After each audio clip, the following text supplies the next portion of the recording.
Compound ইন্টারেস্টের খুব গুরুত্বপূর্ণ একটা টাইপ। কি বলেছে? কোনো আসল চক্রবৃদ্ধি সুদের হারে 5 বছরে দ্বিগুণ হলে কত বছরে 8 গুণ হবে? ঠিক? তুমি এখানে জাস্ট লিখে নাও।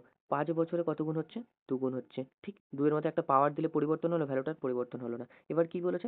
কত বছরে 8 গুণ হবে? ঠিক এখানে বছরটা হবে, কত বছরে 8 গুণ হবে? 8 লেখো। এই 8 কে আমি কি লিখতে পারি? 2 টু দি পাওয়ার 3 মানেই তো 8। তাহলে দেখো না, এই যে বেস আর এই বেস কাটতে পারি তো? বেস দুটোকে কাটতে পারি। ঠিক আছে? তাহলে এবার থেকে কি পেলাম? কি পড়তে হবে এখানে? এর পাওয়ার 1, এর পাওয়ারে 3। তাহলে এই 1 এর ভ্যালু কত? 5 হলো। আর এই যে 3 এর ভ্যালু থাকলো কত হবে বলো তো? 1 এর ভ্যালু যদি 5 হয়, এই 3 এর ভ্যালু কত হবে? তুমি বলবে 15 হবে। 3 এর ভ্যালু কত? 15। তাহলে আমাদের সঠিক উত্তরটা কি? Option C 15। কেমন? পরেরটাতে চলো। কি বলেছে দেখো? কোনো টাকা চক্রবৃদ্ধি সুদের হারে 3 বছরে 8 গুণ হয়, কত বছরে তা 16 গুণ হবে? ঠিক? তুমি জাস্ট এখানে লেখো 3 বছরে কত গুণ হয়? 8 গুণ হয়। ঠিক এই 8 কে আমি কি লিখতে পারি? 2 টু দি পাওয়ার 3 লেখা যায় 8 কে? লেখা যায় 2 টু দি পাওয়ার 3। এবার বলছে কত বছরে 6 গুণ হবে? এখানে হবে বছর, কত বছরে 16 গুণ হবে। ঠিক? কত বছর 16? 16 মানে কি? 2 টু দি পাওয়ার 4। 16 মানে কি? 2 টু দি পাওয়ার 4। দেখো, এই বেস কেটে দিতে পারি আমরা। ঠিক? আর এই যে 3 আছে, এই 3 এর ভ্যালু কত এখানে? 3 হলো।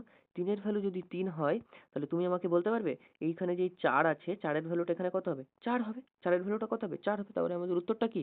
অপশন বি সঠিক। অপশন বি সঠিক। কেমন? বোঝাতে পারলাম?